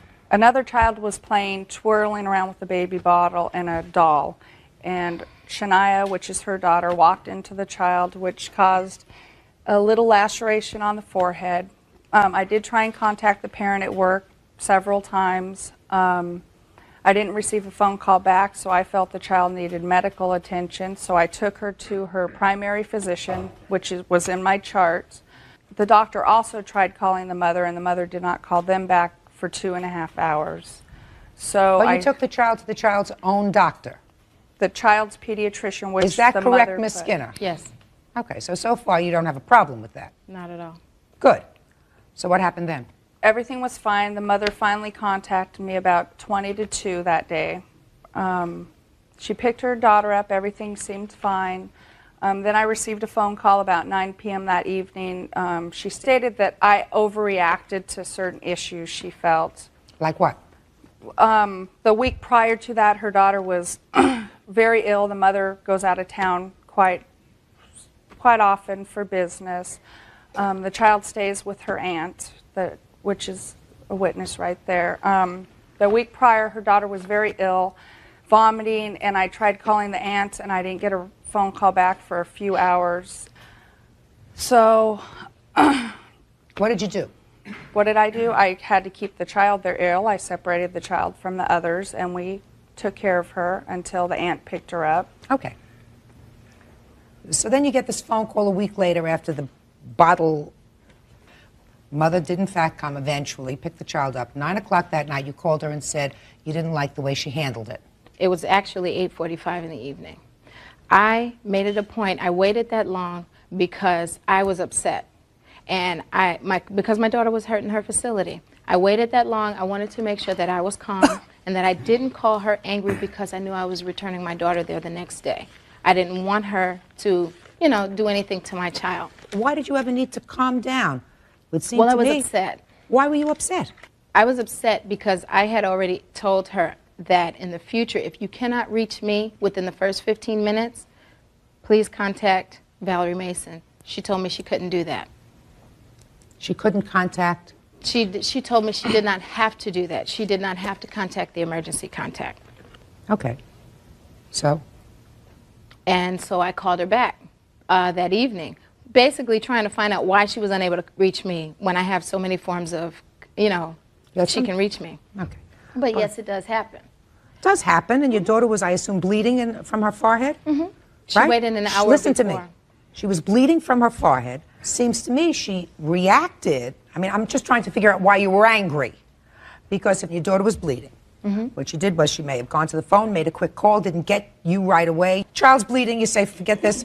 Look up on the chart. Who is the child's primary physician? I'm not going to take the child to an emergency room. Going right to the child's doctor to make sure everything's okay. It seems to me that that's a good thing. Very good. So I don't know why you were, put your hand down. So I don't know why you were angry. No, I wasn't angry at that. No, because you said to me you went home and you wanted to calm down. You didn't call it till later because you were so angry. I was upset. Upset? Yes. Right. That, So you well, were I was upset. upset my daughter got hurt, yes. Well, but that happens when Right, you're in exactly. a daycare facility. And I didn't want to call her to make her angry because I knew that she would get defensive. Okay. There came a time when you terminated her daughter. Yes. How much later did you terminate her daughter? It happened the following Tuesday. What happened? Since I couldn't reach the parent at her job, and these were the current numbers on the medical consent, I gave her new forms that needed to be filled out, so in case of an emergency, I could contact her immediately.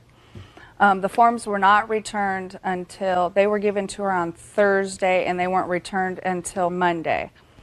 I did notice that there were stipulations on here that state in case of an emergency only, which because of licensing, I cannot accept that because it limits our ability to properly care for a minor child. Let me see.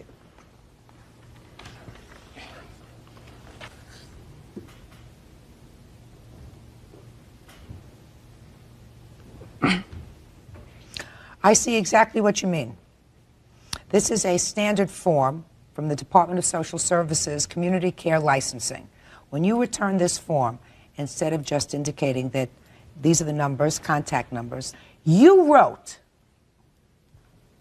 only in a 9/11 emergency, otherwise parent or emergency contact must be notified, exclamation point.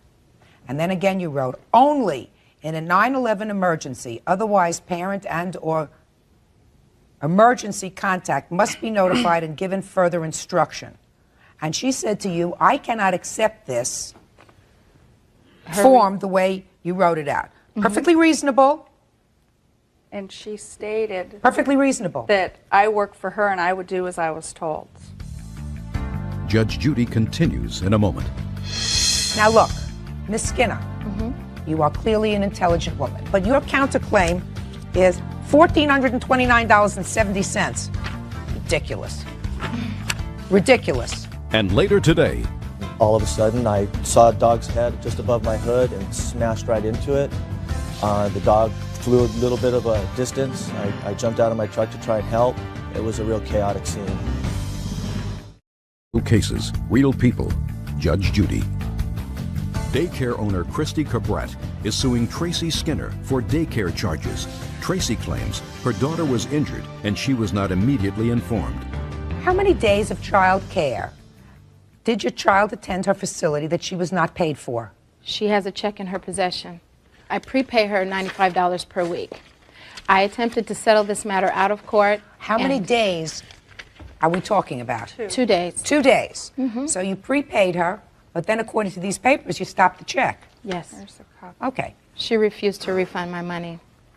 Well, you say that when you called the bank, they told you that there was already a stop payment on the What check. happened was Can I see the check, I please? informed the mother that I would have to call the bank to make sure, because this I deposited on Monday. Tuesday she wanted her money back. I said I need to find out that the check cleared, and I would be more than happy to give you a refund and a copy of all your forms.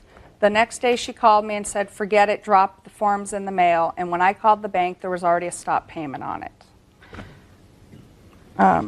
So it's about $40 for the 2 days, is that right? It's $19 a day because she's on a full-time rate, or Okay. it's $25 a day. Okay, so it's $38 that she owes you for the 2 Correct. days, right? Because this check is useless, right? Yes. All right, you clearly are entitled to your $38 so far. You have a cross complaint. Yes. For what? Well, because she terminated my daughter on the spot. First of all, I get off at that time, my hours were 7 to 4. I get off at work at 4, and when I came in, she was in the kitchen. And when I came in to speak to her, I came in and I said, okay, what? We went through the same thing. At this time, we were What not... same thing? Oh, I'm sorry.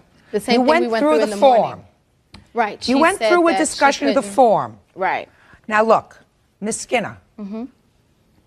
you are clearly an intelligent woman, and you clearly understood very well that what she was complaining about were the things that you hand wrote in on this form. Your own interpretation of what you wanted her to do. You clearly understood that. She says she can't do that. You say, whatever you say, these are my instructions. I'm the parent. You work for me. This is what I want you to do. She says, I can't do that. You don't say to her, well, then give me a form and I'll fill it out and leave out these special instructions. No. So she terminated your child. What do you want her to do, lose her license? No, not at all. But Good. So, if you had to take your child out of school because this was not a good form, right? Then you either get your aunt to watch the child for a day, or you get somebody else to watch the child for a day, but your counterclaim is $1,429.70. Ridiculous. Ridiculous. And Ms. Skinner, it's clear that for almost a year you left your daughter in this facility. So it's clear that you felt as if, I'm sure you wouldn't have left her there if she wasn't receiving good care. Exactly. I will also tell you that I believe that the plaintiff acted wholly appropriately in treating your child medically. I agree. Wholly appropriately. And that these caveats that you put on this thing are inappropriate because it calls for somebody to make a determination as to what they believe is a 911 emergency. That's what you wrote here. Unless it's a 911 emergency, what does that mean? Well, to me, a 911 emergency, if she have to call the ambulance and take him out, yes. No, what if a child is hit on the head and has a gash on the forehead? Yes, that's a 911 emergency. No, it isn't. Well, No, it she- isn't. Okay. Only for people that don't know how to put a child in the car and take a child to the pediatrician. That's why emergency rooms are overcrowded. She did exactly the right thing. You ought to apologize to her. I'm awarding you the $38 for taking care of the child, and I'm dismissing your counterclaim because it's nonsense. That's all. Parties are excused. You may step out. Do I get my papers? Yeah, you're good. Out the back door to your right, please. Well, I'm glad that justice was served and that I did the proper thing. I think justice was served. I wasn't really trying to get any money out of this. I just wanted her to go away. I guess I just had a parent that didn't know what would be best for her child. When my daughter originally got hurt, and I originally advised her that if she is unable to contact me, that she should contact her within the first 15 minutes.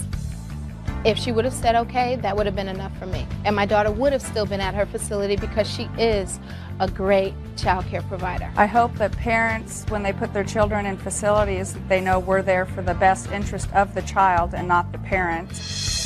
And now the next case. All parties on Brunette versus Shirazi. Step forward, please. 34-year-old general contractor Daniel Brunette claims 42-year-old holistic healer Virginia Shirazi's Rottweiler ran in front of his truck. He hit the dog and is suing for damage to his truck. Mr. Brunette, you're driving along in your truck. The defendant's dog ran out into the street. You hit the dog, damaged the truck. That's correct. And you want to be compensated, and you want her to pay for the damage to the truck. That's right. Ms. Shirazi, are you conceding the fact, madam, that you are responsible for whatever the costs are, the reasonable costs for fixing the truck? A small portion. Okay, so you are conceding that your dog was in the wrong and you were neglectful in letting your dog be out in the street. No, which, not. Well, your dog was out without a leash? Yes. What kind of a dog do you have? A Rottweiler. That's a big dog. Mm-hmm. What was your dog doing out without a leash? I don't know. It was early in the morning. I believe he got out by mistake. Okay. Well, your dog is supposed to be on a leash. You are supposed to be responsible as a pet owner to make sure that a dog, especially a dog that size, doesn't get out into the street. Judge Judy continues in a moment. He says that the estimate that he got from your body shop was $600. You have it here as $423. Well, is it He $600? exaggerates everything. Closed captioning, sponsored in part by Real Cases, Real People, Judge Judy. Daniel Brunette is suing Virginia Shirazi for damage to his truck after hitting her Rottweiler. Tell me how the accident happened, sir. Well, I was traveling eastbound on Los Feliz Drive about 7 o'clock in the morning, probably 20 miles per hour approximately. All of a sudden, I split second saw a dog's head just above my hood and smashed right into it. The dog flew a little bit of a distance. I jumped out of my truck to try and help. I couldn't get anywhere near the dog. The dog was growling at me. That's when some neighbors came out. Also were trying to help. It was a real chaotic scene. Okay. Is your dog all right now? Fine. Good. Let me see the damage to the truck.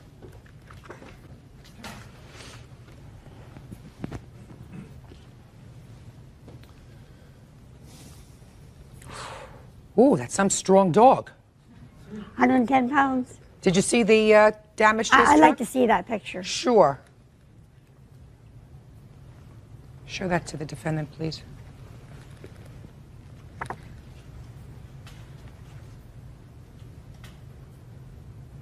Okay.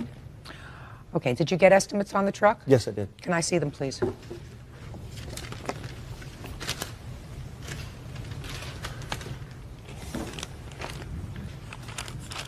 You got one estimate, sir? I have two. Here's the other one.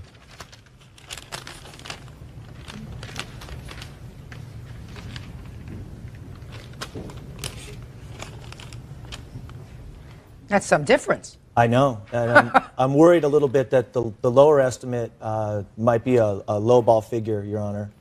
What year truck is this, sir? 1987.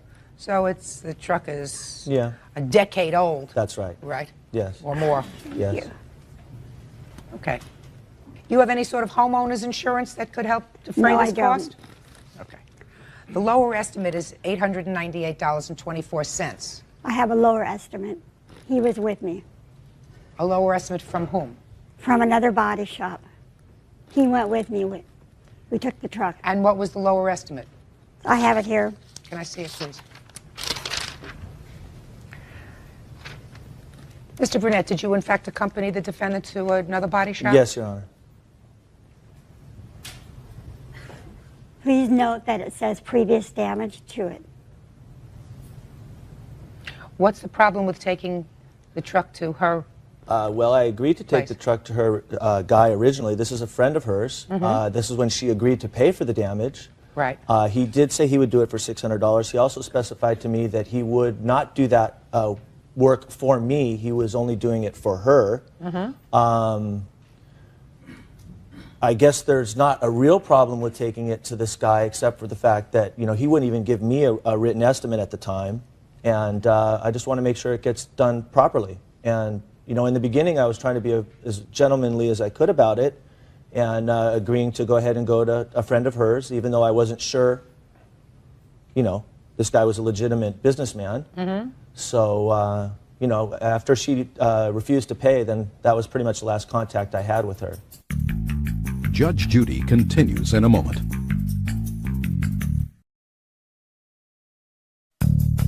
Want justice? Call 1-888-800-JUDY. On the internet, judgejudy.com. He says that the estimate that he got from your body shop was $600. You have it here as $423. Well, is it He $600? exaggerates everything. No, I'm asking you a question. I'm sorry. What he was it? exaggerates everything. He's out. Anyway. Have you ever had your body work done at this body workshop? Yes, I trust him. Mike's Auto Body is a reputable body shop. Been in business for 10, 20 years. Okay. The estimate that you have is $423.84. Make it $424, and his lowest estimate is $898 or $900. Bert, do me a favor, please. You're in charge of this. Add up those two figures, $898 and $424. And then you want to divide it in half? Yes. I anticipated, Judge. Well, we've known each other a long time. Yes, we have. 661. Judgment for the plaintiff in the amount of $661. Thank you. Parties are excused. You may step out. I'll be back to your right. Judge Judy continues in a moment. And on the next Judge Judy. All parties on Harmon versus Wilkins. Step forward. 25-year-old Pamela Harmon is suing her former supervisor at Lee's Famous Recipe Kitchen, Anthony Wilkins, 36, for repossessing her car. Anthony says she stopped making payments. All rise. Order in the court. Your Honor, this is case number 700 on the calendar in the matter of Harmon versus Wilkins. Parties have been sworn in, Judge. You may be seated. Ma'am, have a seat, please. Ms. Harmon, you worked at the same place where the defendant was employed. He was your supervisor, is that right? Yes, ma'am. And you purchased an automobile from him back in, is it May of 1997? Yes. What kind of car was it? It was an 89 Honda Accord. And the purchase price? It was a total of $6,000. Okay. And from what I gather, your arrangement with him was, since you didn't have the money for Right. the car, and you didn't have someone to co-sign a note for you, what you arranged to do was you would keep the title in your name until the purchase price was paid. No, until she made arrangements to purchase the vehicle herself. But the title was in your name? Yes. You drove the car for 13 months. Yes, I did. And then he repossessed the car because he says that you stopped making payments. Is that right? Yes, she didn't drive it 13 months, though. Well, she says that you repossessed the car in June of '98. Yeah, but I didn't give her the car when you had stated. It was about 8 months, in my opinion. I figured that she drove this car for 13 months. Is that what you say? You drove Yes, the car ma'am. for 13 months? Yes, ma'am. And did you make the payments for the 13 months? Yes, I did. All the payments? All of them. Show me. Mr. Wilkins refused to give me any receipts whatsoever. In fact, I tried to give him a money order, and he told me that he did not want his wife to know how much money was in his bank account.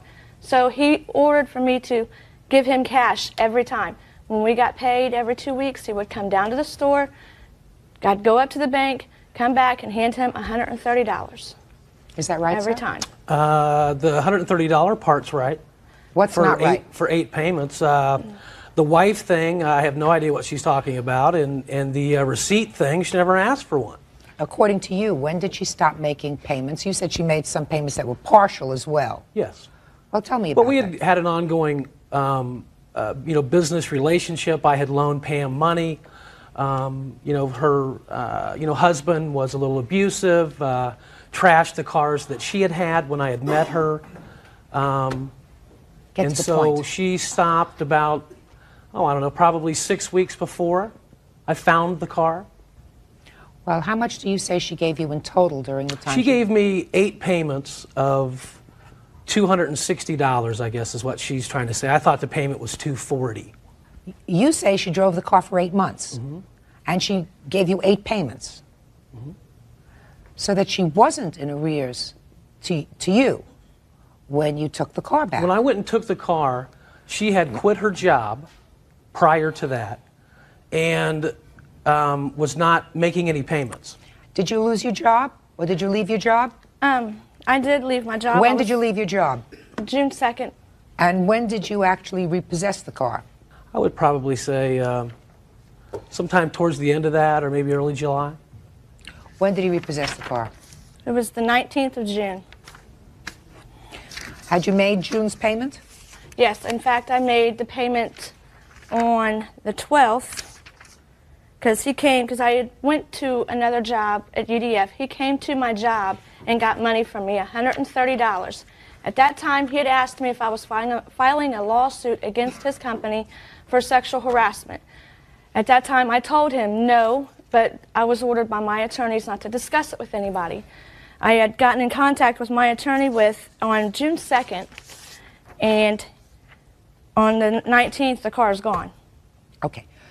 You indicate here that you believe the reason he repossessed the car was because you had filed a sexual harassment suit against both the company and he and his supervisor. Right. Was he the defendant in that action? He is the supervisor I reported it to, and our lawsuit is for the company not doing anything about it. So it was some other employee who you allege was Right. sexually harassing you. Right.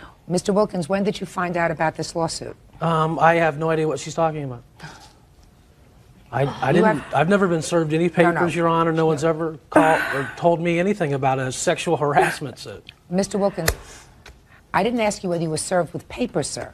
What I asked you was, when did you discover that she was, in fact, by somebody telling you, by your employer telling you, by somebody telling you that she was, in fact, pursuing a sexual harassment claim? Actually, I found out from her lawyer at an unemployment hearing that she subsequently lost because she... When was that? I don't know. She probably has the... whenever December that was. 28th of 97, or 98.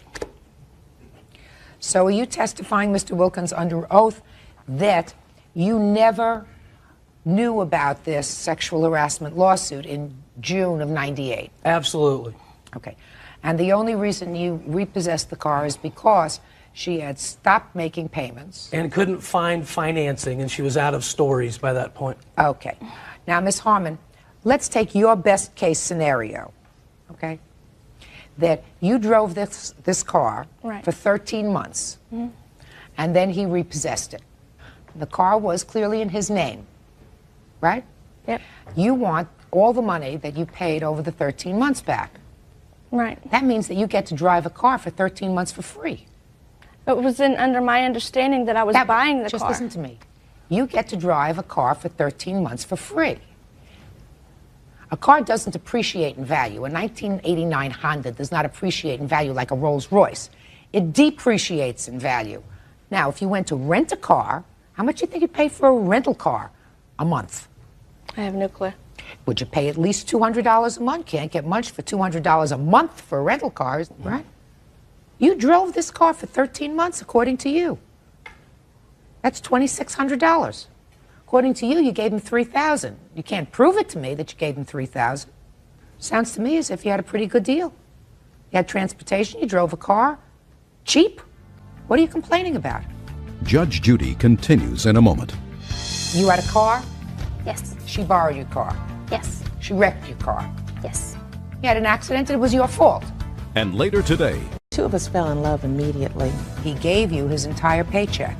What I told him at some point is, you're taking more money than you're giving me. Well, you should have shown him the door. real cases, real people. Judge Judy. Pamela Harmon claims Anthony Wilkins repossessed her car after paying him $3,000. It's his car. You were renting it from them until you paid it off. So you are really you're in a much more favorable position, as a matter of fact, than when you started, because you had a car that you could drive that was a reasonable car for 13 months that you paid about $200 a month for to drive it around. Why are you complaining? I lost the money and lost the car. I have no car. I'm supposed to have the car. Never once did I miss a payment. He had no reason to take the car. I don't believe that after you quit your job and filed a sexual harassment suit that you were paying him diligently. And you should be smart enough, and if you're not smart enough, you will be in the future, that when you make a car payment, you get a receipt. If you pay it in cash, you get a receipt. You get something to say, I made this payment. I trusted him. I thought I did. That's all. This case is dismissed. Parties are excused. You may step out. Justice prevailed. Don't buy a car from him. And now the next case. All parties on Tomlinson versus Gerondale. Step forward, please. 19-year-old student Tara Tomlinson says her former best friend, 19-year-old nanny Hillary Gerondale, borrowed her car and wrecked it. Hillary says Tara never asked if she was hurt. I have a lot of questions about this case. Ladies, you were friends when you were growing up and going to school in Alaska, is that right? Correct. You had a car? Yes. She borrowed your car? Yes. She wrecked your car? Yes. That was 3 years ago. Correct. How old were you at the time? 16. And you? 16. But let's just talk about the fact that you let this thing ride for 3 years. You knew it was your fault, right? Mm-hmm. You had an accident and it was your fault. And the idea is that when you have an accident and it's your fault, you take care of it immediately. So this is your mom? Correct. Step up here. Ms. Tomlinson? Yes. Can you tell me why you didn't immediately, when your daughter told you that her car had been wrecked, initiate suit against Ms. Gerondale on behalf of her daughter for the costs of having your car fixed? Well, we did initially contact them and made every effort to even split the cost with them of what it had cost us. They said that they would not pay for any of it. So we Who did. said? Hillary's father. Why didn't your insurance cover it? Well, it would have covered it, but Tara had had an accident already. Your daughter? Uh-huh. And she had just turned 16 in September of that year, and she had had an accident, and they said if we turned this in, if there were any other accidents within the next 3 years, they'd cancel our insurance. Okay. Now, my question to you is, I assume you discussed this matter with your husband. Is that right? Didn't you feel any responsibility at all? At the time, he did offer to pay to the deductible, but by the time things escalated, the deductible wasn't going to be there because they chose not to turn into the insurance. What was your deductible? $500. And they never paid even the $500. Well, they completely never did washed their anything. hands of the whole Well, thing. do you feel as if you have a moral obligation to pay the $500? Yes. Which means that the insurance would have covered the other out-of-pocket expenses you had, but for the fact that your daughter had had a previous accident. Is that Yes. right? So you would consent to a judgment in the amount of $500. Is that Yes. fair? Yes. Perfect. Judgment for the plaintiff in the amount of $500. That's all. Parties are excused. You may step out. Our friendship suffered over something like this, and she and I were best friends for 4 years. I'm just glad after 3 years it's over with, and I just wish it could have been over with 3 years ago so we could have rekindled our friendship. And now the next case. Parties on Oaks versus Finley. Step forward, please. 48-year-old dog breeder Mignon Oaks is suing former live-in lover, auto salesman James Finley, 49, for rent. James says he gave Mignon all the money he made. Miss Oaks, you and the defendant lived together for 2 years. For 11 months. Okay. And you were hoping to build a future together, I assume. Yes, ma'am. It didn't work out. No. You say that he owes you money for room and board. Yes. Tell me about that. In May of '97, I produced a program, and I had a gospel singer to come and put on a concert. James was one of her background singers. We met and we traveled in similar circles, and the two of us fell in love immediately. By September 27th, he moved in with me. One of the first things we decided on was that he would pay rent and how much the rent would be. We agreed on $250 per month, and he agreed that he would contribute $2 per month towards the food bill. What I didn't understand was the financial situation that he was in when he moved in. He worked a temporary job, and they didn't... Just a minute. Mm-hmm. Well, you acknowledge, Miss Oaks, in your papers, and he indicates that he gave you his entire paycheck. He gave me his entire check. And that you took that check. Is that right? Yes. And with that check, I assume that you used it to pay a variety of bills, and he took money out of that to have cash in his pocket as well. Is that right? What he did is came to me for his car note, for gasoline, for food money, for money to lend to, which I later found out was still his wife. I did not know that he was married, to give her money for gasoline. He'd often let her use his car and use one of my cars. What I told him at some point is, you're taking more money than you're giving me. Well, you should have shown him the door. Judge Judy continues in a moment. I was there for him. I supported him. I tried to help him be the man that he wanted to be. Well, it doesn't work out that way, Miss Oaks. Closed captioning sponsored in part by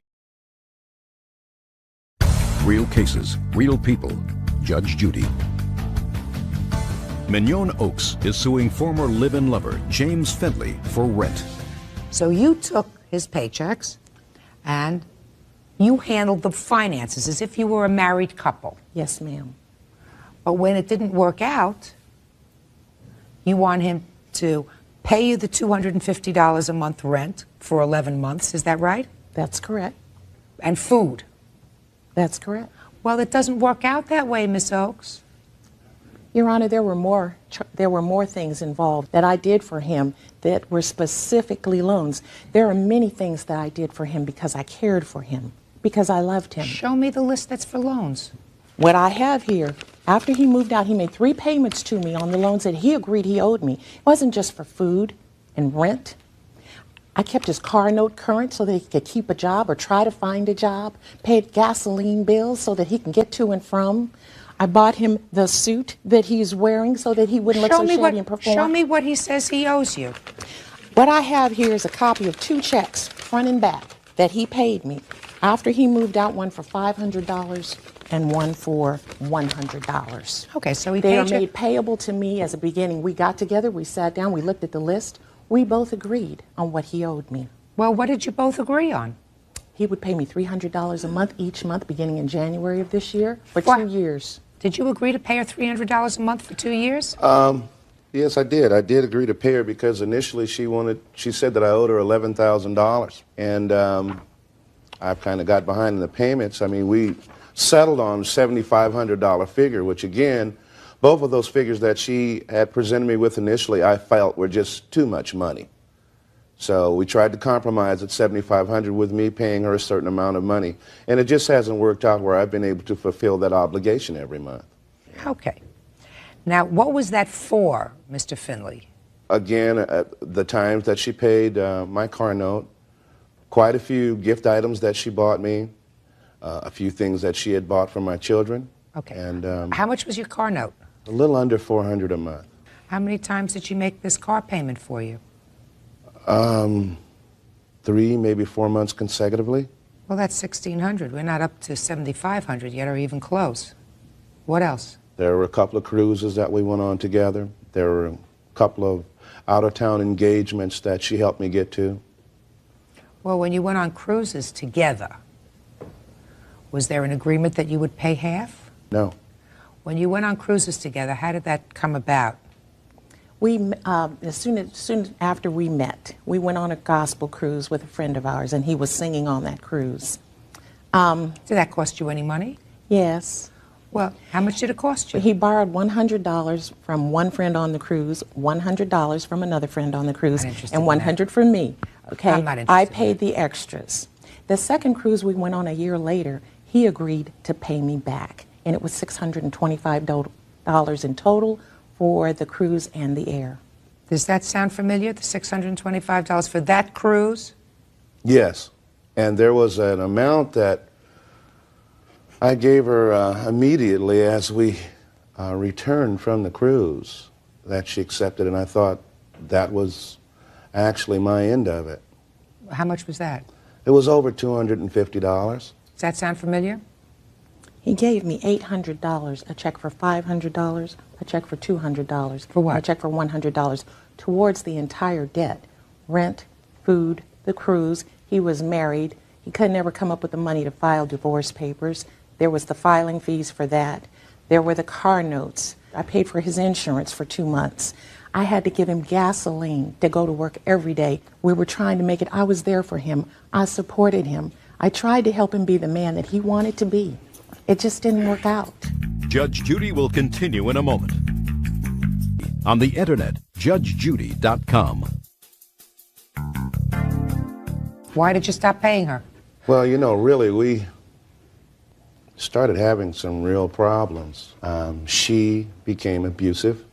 I'm still getting these threats that she's going to do this or that and tear up this or tear up that. You know, it came to a point where I was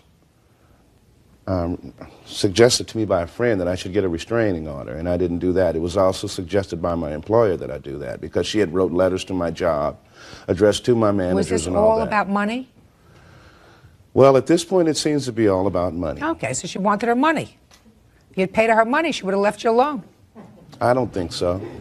Well, let's try it. Judgment for the plaintiff in the amount of $5,000. That's all. Parties are excused. You may step out. Out the back door to your Judge right. Judy will continue in a moment. And on the next Judge... All parties on Hill versus Loker, step forward. 22-year-old office clerk Deshane Hill says former roommate, 21-year-old receptionist Ariel Loker caused her to be evicted. Ariel says Deshane threatened to kill her. All rise.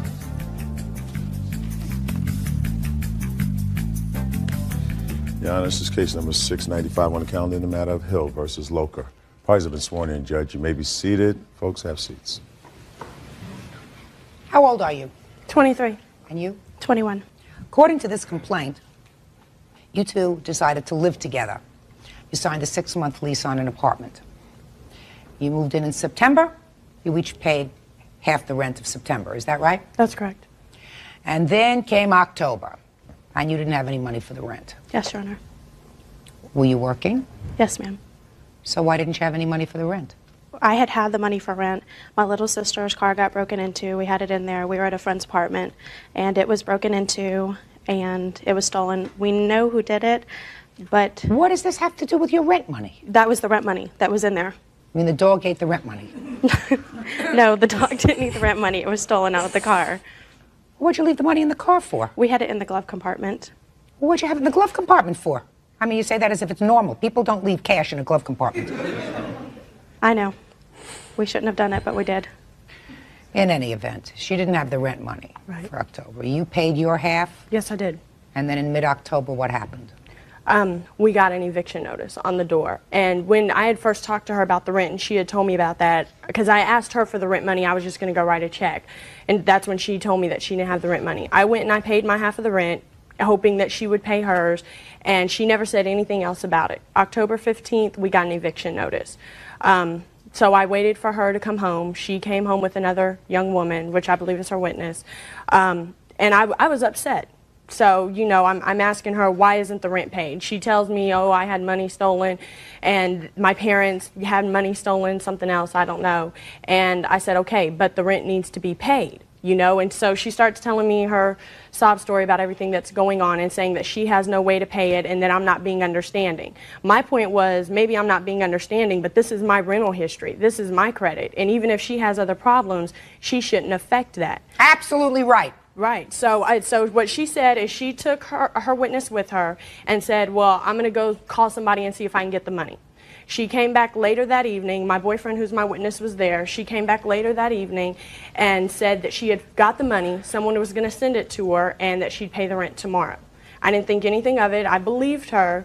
She went upstairs, took a few boxes, and that was the last I saw her. Why did you move out? Because she threatened, Amanda and I were in there. First of all, Billy was never there after any of this happened. Just tell me why you moved out. Okay, that's fine. We went upstairs. She's on the phone screaming. We hear smashing downstairs. There was glass all over our kitchen. She said to her friend that was on the phone that she was going to get a gun and she was going to kill me. And that's exactly what she said. Amanda was there, heard it. It's not a lie. She did that. And the way she was acting, we were both scared. So I went home, talked to my parents, talked to a couple people, and I decided to get out. I'm not going to stay somewhere where I'm going to be fearing for my life. You could understand why she was angry. Oh, of course I could. But for her to say that she's going to kill me, that's not right. No. It's not worth killing someone over. No. I know my sense is that sometimes you say, I'm going to kill her, and then you don't mean it. And of course, there are occasional times when that does happen. But it's not usual. Well, you know, you have to be responsible for some of the damages that she claims. I completely understand that. All right, good. Now, you ended up paying. Yes, I did. In October, her half of the rent. Yes, and I did. How much was her half of the rent? Well, that month we had a discount where we got $100 off our rent. So her half of the rent for that month was $325. Okay. And then you had to stay there in November.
Please recall me.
Please recall me.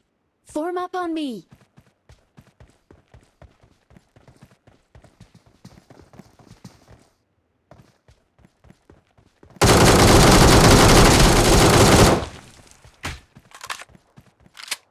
I'm recalling a teammate. Thanks.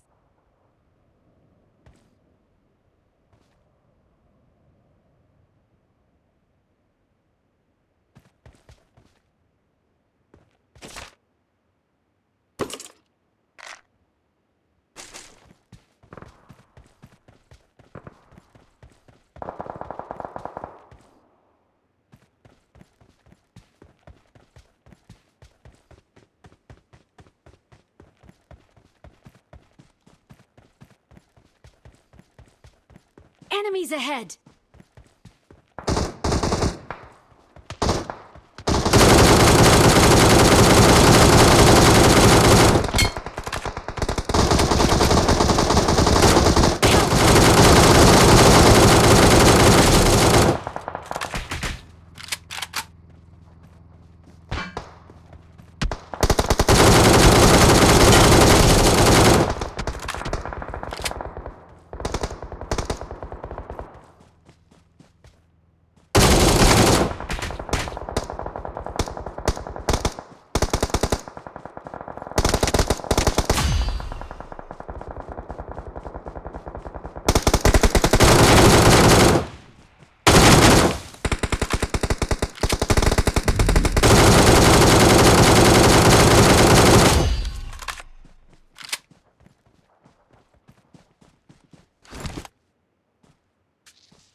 Help!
I got 5 eliminations just now.